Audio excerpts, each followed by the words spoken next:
CUT-PG psychology की preparation कर रहे हो और पीवाईक्यूज को सिर्फ याद नहीं समझकर सॉल्व करना चाहते हो तो आप बिल्कुल सही जगह पे हो।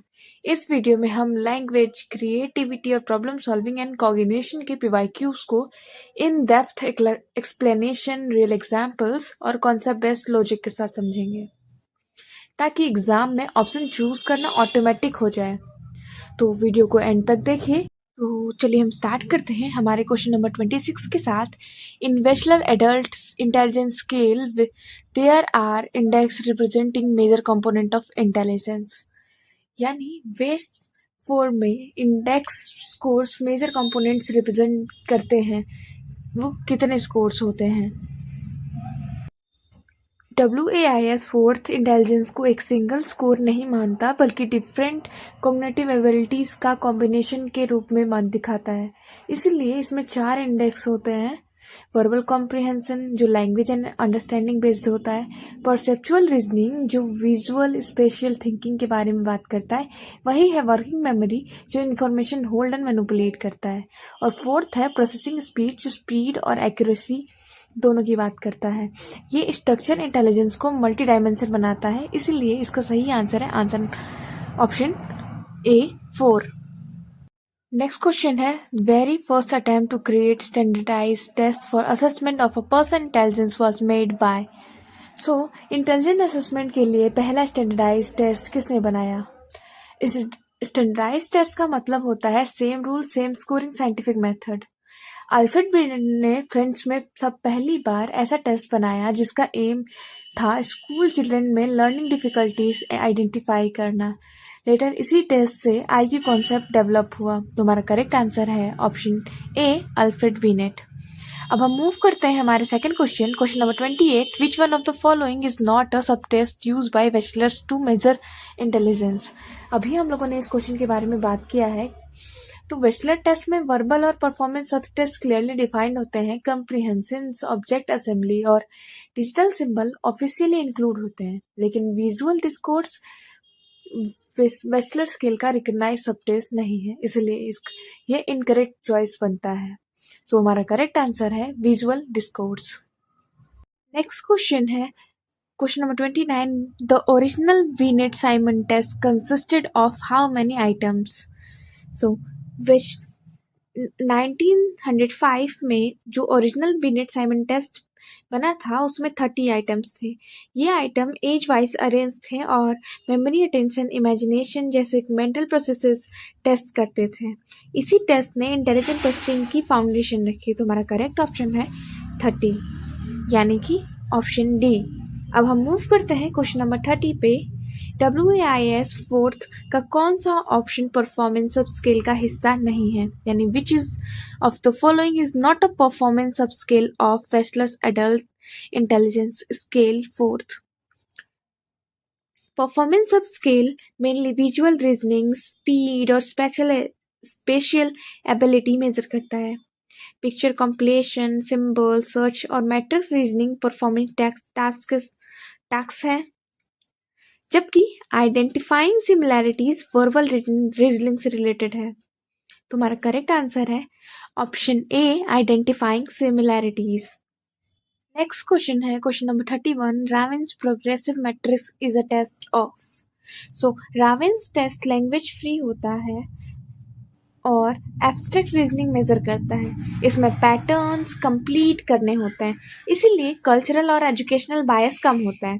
इसी वजह से ये जर्नल इंटेलिजेंस, जिसे जी फैक्टर कहते हैं, का स्ट्रॉन्ग टेस्ट माना जाता है। इसलिए करेक्ट ऑप्शन है इंटेलिजेंस। अब हम क्वेश्चन करने वाले हैं जो क्रिएटिविटी से रिलेटेड होने वाला है।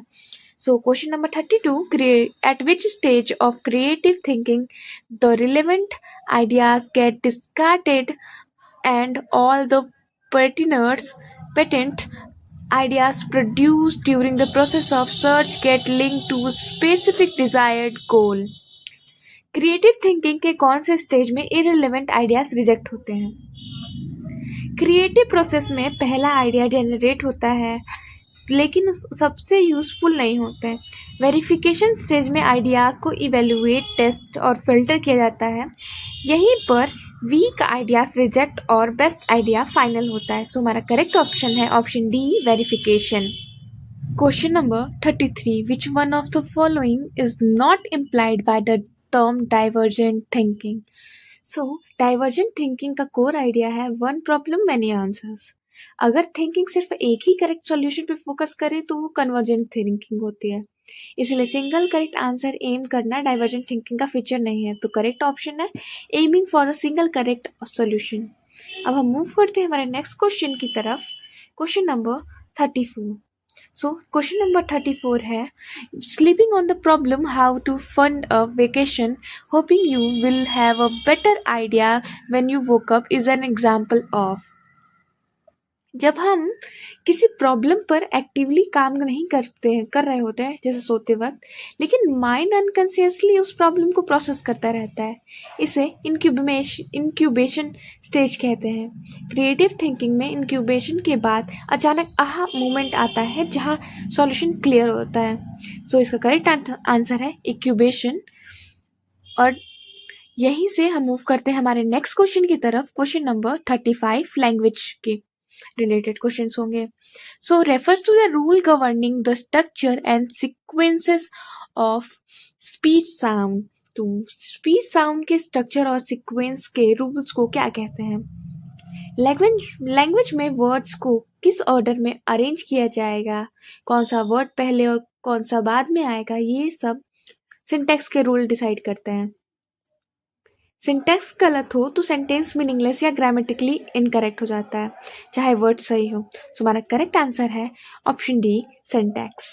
नेक्स्ट क्वेश्चन है refers to rules for engaging a appropriate effective communication. So appropriate and effective communication के रूल्स को क्या कहते हैं? तो प्रेगमेटिक्स लैंग्वेज का वो एस्पेक्ट है जो कॉन्टेक्स्ट के हिसाब से लैंग्वेज यूज करना सिखाता है, जैसे सिचुएशन, लिसनर और सोशल नॉर्म्स. एग्जाम्पल, टीचर से बात करना और दोस्त से बात करना वर्ड सेम हो सकते हैं पर स्टाइल अलग अलग होता है. तो करेक्ट आंसर है pragmatics. Now we are moving to our next question. Question number 37. The smallest meaningful units in the structure of language are called. So morphemes language की स्मॉलेस्ट यूनिट होती है जिनके पास मीनिंग होता है. फोनेम्स सिर्फ साउंड होते हैं, मीनिंग नहीं, जबकि मोरफिन्स मीनिंग कन्वे करते हैं जैसे एड, एस, एक्सेट्रा. सो हमारा करेक्ट आंसर है option C morphemes. Next question है क्वेश्चन नंबर 38. बायोलॉजिकली और organised mental structure in the brain that facilitate the learning of language is called. So brain की biologically organise structure जो language learning में मदद करती है उसे क्या कहते हैं? नोम चॉम्स्की के अकॉर्डिंग ह्यूमन के पास एक इनेट मैकेनिज्म होता है जिसे लैंग्वेज एक्विजिशन डिवाइस LAD कहते हैं. यह बच्चों को बिना फॉर्मल टीचिंग के लैंग्वेज सीखने में मदद करता है. सो हमारा करेक्ट आंसर है language acquisition device. Question number 39. Children's understanding of turn taking and perspective taking in interpersonal communication is an indicator of developments.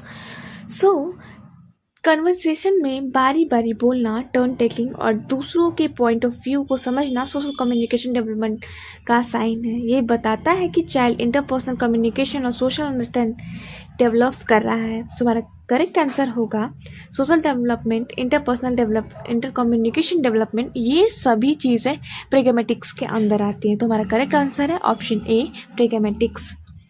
Now we are moving to our next question. Question is, which part of brain responsible for language development? यानी language development के लिए brain का कौन सा part responsible होता है? So language understanding और production primarily cerebral cortex से रिलेटेड होता है, खासकर लेफ्ट हेमिस्फीयर के एरियाज जैसे ब्रोका एंड वर्निक्स बोलते हैं. हायर कॉग्निटिव फंक्शन जैसे लैंग्वेज, थिंकिंग और रीजनिंग कॉर्टेक्स में ही प्रोसेस होते हैं, जिसे सेरेब्रल कॉर्टेक्स कहते हैं. तो हमारा करेक्ट आंसर है सेरेब्रल कॉर्टेक्स. अब हम बात करते हैं हमारे question number 41. Proposes that the word people use to determine how they think of themselves and the world. इस कॉन्सेप्ट के अकॉर्डिंग लैंग्वेज सिर्फ एक्सप्रेशन का टूल नहीं है बल्कि थिंकिंग को शेप करती है।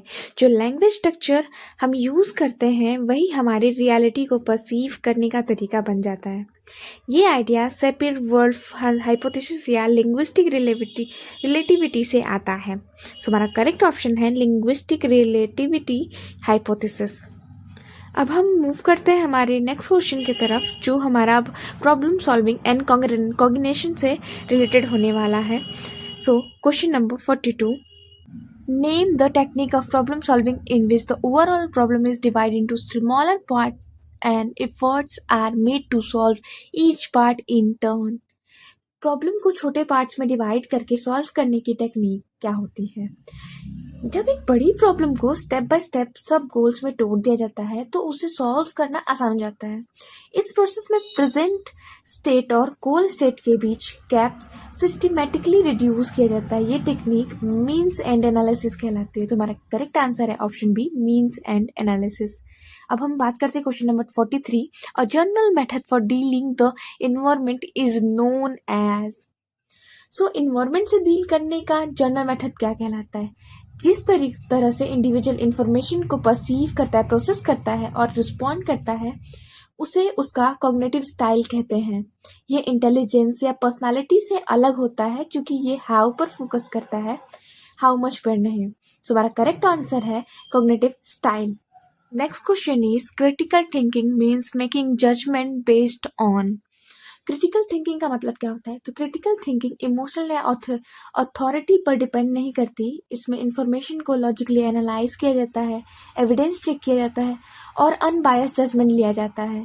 इसलिए ये रीजन लॉजिकल इवोल्यूशन पर बेस्ड होता है। तो हमारा करेक्ट आंसर है रीजन एंड लॉजिक इवोल्यूशन। तो हमारा करेक्ट आंसर है ऑप्शन सी।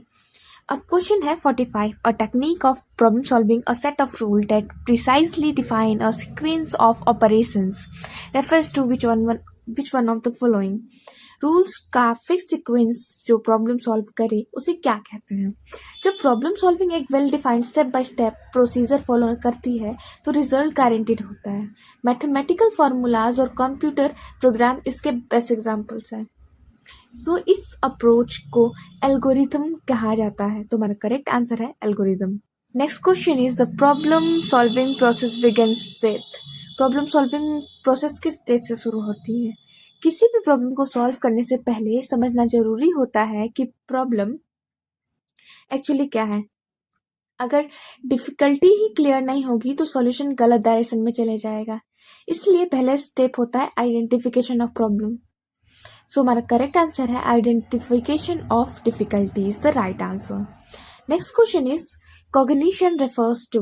कॉग्निशन सिर्फ ऑब्जर्वेबल बिहेवियर नहीं बल्कि उन मेंटल प्रोसेसेस को कहते हैं जो बिहेवियर के पीछे काम करता है, जिसे थिंकिंग, रीजनिंग, रिमेम्बरिंग एक्सेट्रास। ये सब प्रोसेसेस इंटरनली अकर होता है। इसलिए इसका करेक्ट आंसर है mental events that take place with while a person is behaving is the right answer. अब हम मूव करते हैं हमारे question number 48, a process associated with finding solution to a problem which cannot be solved by mere production of earlier solution and during which of the individual on the basis of her and past experience identifies a sequential set of arguments, evaluate these and decides upon a solution refers to which of the following। ये देखने में तो एक challenging question लगता है क्योंकि इतना बड़ा क्वेश्चन है, तो आधे लोग इसको पढ़ते ही नहीं ढंग से, तो वो ऐसे ही छोड़ देते हैं। पर हम नहीं छोड़ेंगे क्योंकि सिंपल सा इन्होंने पूछा है, sequential arguments plus evaluation plus decision किस थिंकिंग को दिखाता है। Simple question. जब प्रॉब्लम पास सोल्यूशन को सॉल्व नहीं होता है और पर्सन लॉजिकली स्टेप फॉलो करता है तो आर्गुमेंट एनालाइज करता है और बेस्ट सोल्यूशन चूज करता है। तो ये कॉन्सेप्चुअल थिंकिंग का एग्जांपल। तुम्हारा answer option D, conceptual thinking. Now, 49th question. According to which theory problem solving is conceptualized as an effort of recognize the situation and display of a combination of goal directed rather than disconnect to trial and error responses in order to find solution? Problem solving को reorganisation के रूप में कौन सी theory दिखती है? Gestalt psychologist कहते हैं कि प्रॉब्लम सॉल्विंग ट्रायल एरर नहीं होती, बल्कि सॉल्यूशन को पूरी तरह से नए स्ट्रक्चर में देखना पड़ता है। इनसाइट लर्निंग इसी का कोर है। सो हमारा करेक्ट आंसर है option C, gestalt theory. So next question है, last but not the least, making reasonable judgement about the claims is an example of which type of thinking?